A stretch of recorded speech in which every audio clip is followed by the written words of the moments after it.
नमस्कार दोस्तों, मौसम 29 चैनल पर आप सभी का स्वागत। आज के इस वीडियो में हम आपको बताएंगे पहले मौसमी प्रणालियों के बारे में और उसके बाद विस्तार से बात करेंगे राजस्थान के मौसम की। इस समय भारत के मैप पे देखें तो पूर्वी भारत पर एक पश्चिमी विक्षोभ बना हुआ है पूर्वोत्तर की तरफ, और एक विशाखापट्टनम के आसपास एक सर्कुलेशन बना हुआ है और एक उत्तर भारत में सर्कुलेशन है। एक सर्कुलेशन राजस्थान के जैसलमेर की लगती सीमा पर है, पश्चिमी विक्षोभ दस्तक दे रहा है। इन सब मिली-जुली मौसमी प्रणालियों के कारण अगले कुछ दिनों में उत्तर भारत में और पूर्वी भारत में, इसके अलावा दक्षिण भारत में भी बारिश की गतिविधियां जारी रहेगी और आने वाले 8-10 दिन के दौरान पूर्वोत्तर राज्यों और विशेष करके पश्चिमी बंगाल और असम के जो इलाके हैं यहाँ पर भीषण बारिश की संभावना है। और इसके अलावा पूर्वी घाट और पश्चिमी घाट के इलाकों में यानी दक्षिण भारत में भी अच्छी बारिश की उम्मीद है। इसके साथ साथ राजस्थान के जो उत्तर पश्चिमी इलाके हैं, पूर्वी इलाके हैं, यानी विशेष करके बीकानेर संभाग, जयपुर अजमेर संभाग और भरतपुर संभाग में बारिश की गतिविधियां और आंधी जारी रहेगी। इसके अलावा जैसलमेर के इलाकों में और फलोदी के इलाकों में भी अगले 4-5 दिनों में बारिश की संभावना है। मध्य प्रदेश और गुजरात के इलाके लगभग सप्ताह भर तक शुष्क रहेंगे।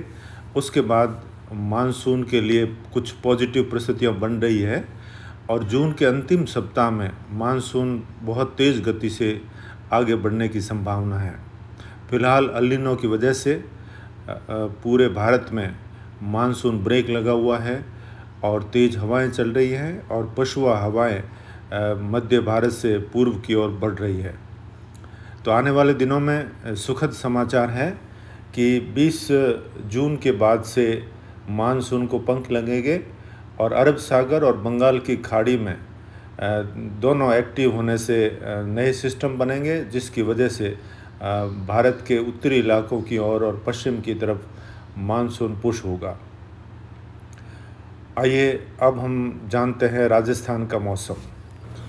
राजस्थान में इस समय गर्मी से राहत मिली हुई है और पिछले कुछ दिनों से उत्तर और पूर्वी इलाकों में मध्य इलाकों तक आंधी बारिश की गतिविधियां लगातार चल रही है और आगे भी मानसून आने तक ये गतिविधियां उत्तरी राजस्थान और मध्य से पूर्व राजस्थान की ओर लगातार समय समय पर अलग अलग समय के दौरान मेघ गर्जन, बिजली चमक और आंधी के साथ बारिश की ये गतिविधियां हल्की मध्यम कहीं कहीं तेज़ बारिश होती रहेगी।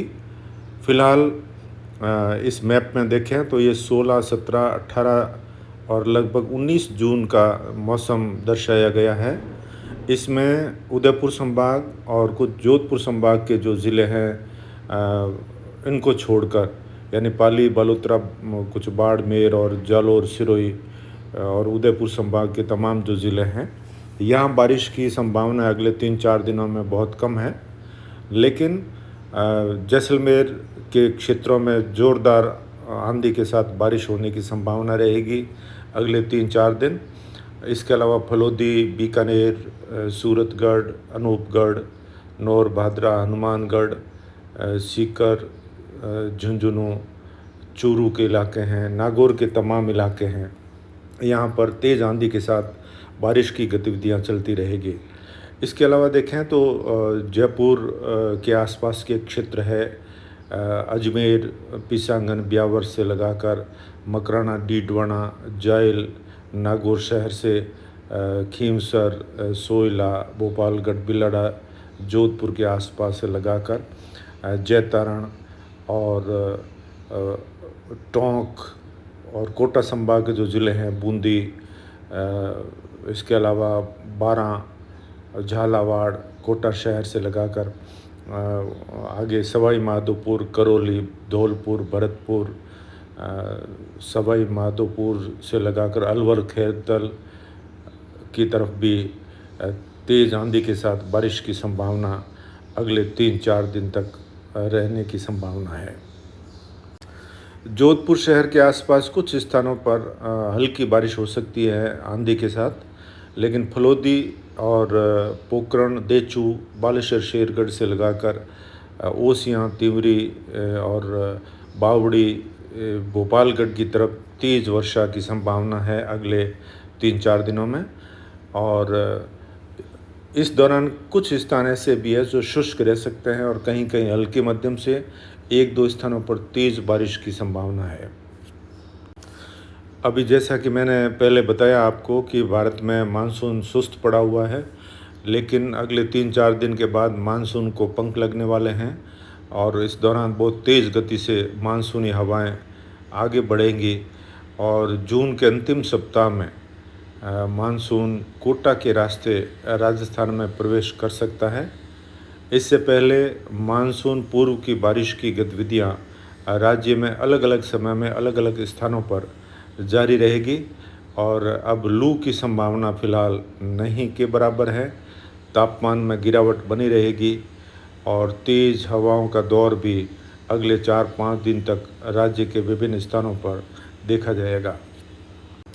एल नीनो से प्रभावित इस मानसून में इस बार आप बीज चयन का विशेष ध्यान रखें और कम पानी वाली जो फसलें हैं उनकी बुआई करें।